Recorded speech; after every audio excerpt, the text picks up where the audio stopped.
In October, we stepped away from the narrative lectionary to focus on stewardship, but we are back this day with this reading in the narrative lectionary, which is a series of biblical readings that get us through the broad story and scope of Scripture throughout the course of the program year.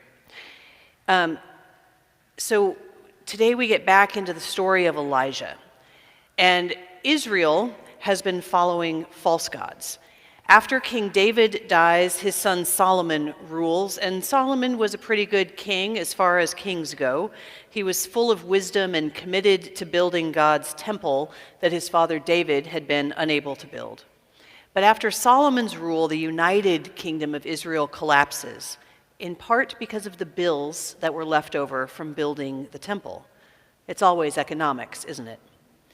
The northern tribes rebelled against the Davidic line and become known as Israel in this divided kingdom, and the tribes of Judah and Benjamin in the south become the nation of Judah. So when you hear stories about Israel and Judah, that's a divided kingdom language. Ahab is king of the northern kingdom of Israel, and we're told earlier in his story that Ahab did more to provoke the anger of the Lord, the God of Israel, then had all the kings of Israel who were before him. And that is saying something, my friends, because the kings of Israel were not a well-behaved bunch. And his wife Jezebel is a foreigner. I mean, what were her parents thinking naming her Jezebel? According to my friend and womanist scholar, Dr. Will Gaffney, Jezebel's name has become a byword for women of a certain type. Assertive, aggressive, sexualized, promiscuous. That's not necessarily all from the story of Jezebel. We've just kind of made her name something else. Their marriage was a political alliance to bring peace along the Phoenician border, which means it was not likely to have been a love match. And so perhaps we can understand why Jezebel brought with her the gods from her own country. She had no loyalty to Israel and its God.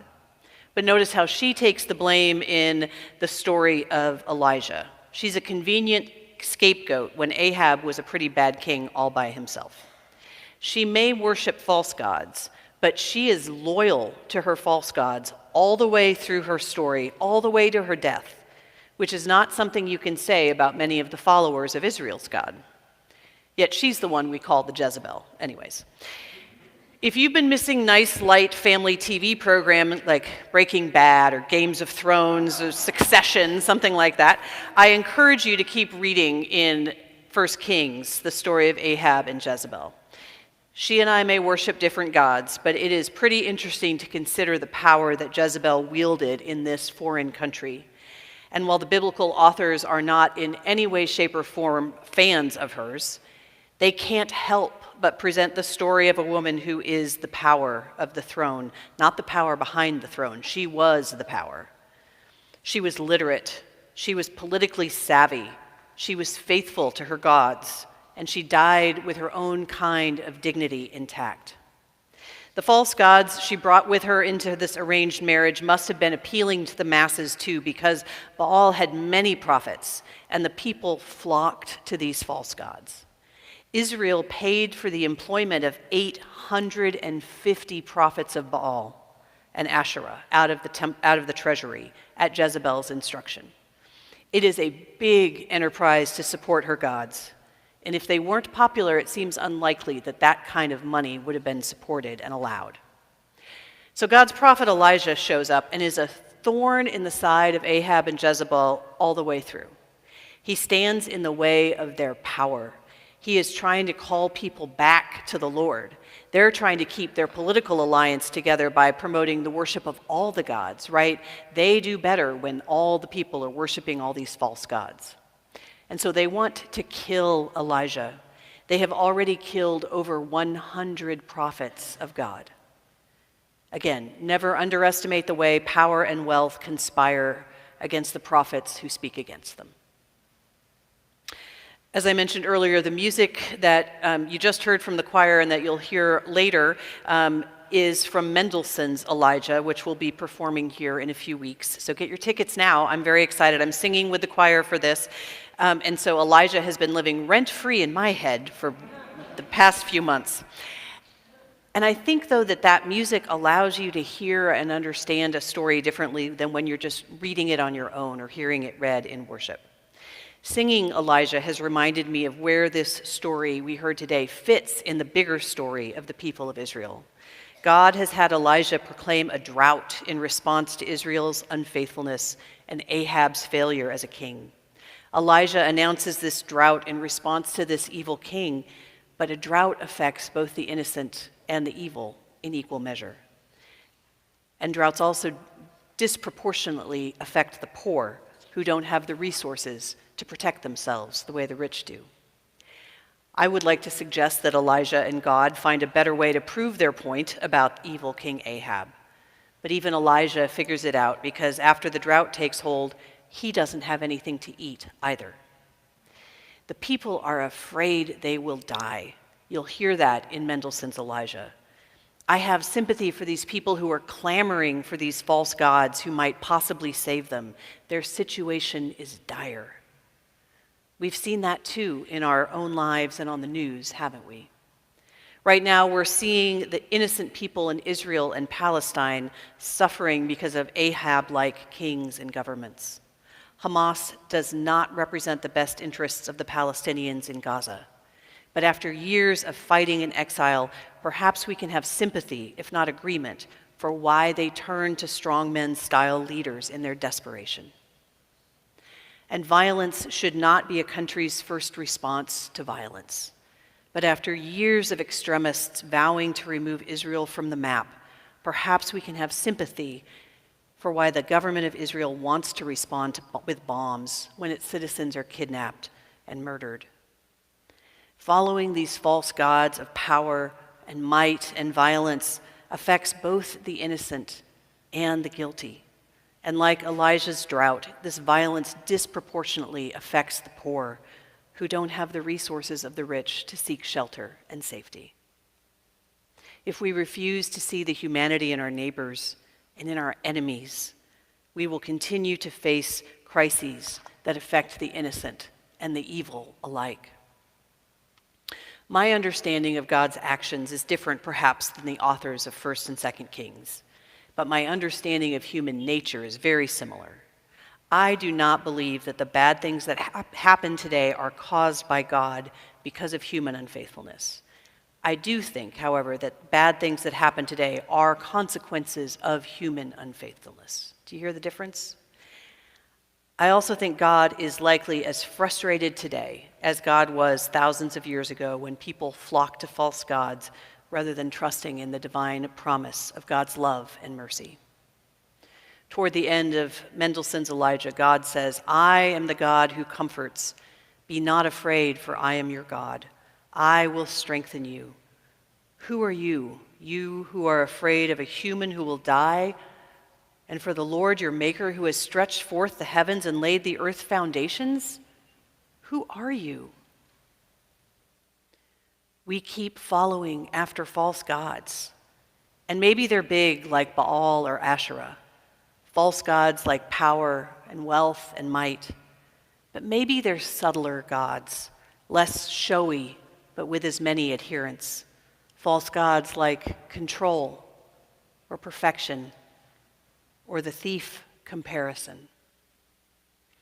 When we are in crisis, as Israel was in the wake of their unfaithful ruler, are we able to keep grounded in a faith that can carry us through our challenges? Or do we go limping about, as Elijah put it, following after anything we think might bring us relief? For me, while my faith has been strengthened and forged in times of challenge, it was nurtured in the routine, regular part of life. And I confess, I sort of wish Elijah had sent the people to Sunday school or Bible study or something more mundane, rather than give them that big, powerful show with that high production value. Right? Elijah publicly challenges the prophets of a false god to a showdown. It's his God against their gods, and he stacks the deck in their favor. He pours water all over his altar. He mocks the false gods when they don't answer. Cry louder. Maybe your God's on vacation. Maybe he took a nap. And then he crushes them. The fire falls down from heaven and sets his soggy altar on fire. This is spectacle and might and drama and victory. And this is not something I will be reproducing for you here today. We will not be pouring water on the communion table and asking God to set it on fire, so don't be getting all excited about how communion might be different later in the service. It will not be different. But how do you think you would have felt if you were Elijah when you saw the fire from God setting his offering on fire? How would you feel if you were Elijah? For starters, I'd be relieved, right? Oh, good, that worked. Whew! I remember that whole commandment about not putting the Lord your God to the test, so thanks God for answering me, right? There's relief. But after the relief, I'm also pretty sure I would become insufferable and smug. Oh, hello, I'm the prophet who just demolished all those false prophets in a dance-off. Perhaps you've heard of me, right? I would be terrible. But if you read on this week and see what happens to Elijah, because it's neither of those responses. Ahab goes home to tell Jezebel what happened to her prophets, and I bet that conversation was fun, don't you think? And Jezebel sends Elijah a text message. So may the gods do to me and more also if I do not make your life like the life of one of my prophets by this time tomorrow. She wasn't happy. So you would hope that Elijah, the person who just orchestrated this massive smackdown of these false gods, would read her text and go, pshaw, the same false gods who didn't show up yesterday, I'm not worried. That is decidedly not how Elijah responds. He runs into the wilderness to hide, and he cries out for God, saying he'd like to die now because he's all alone and he has no help, and woe is me.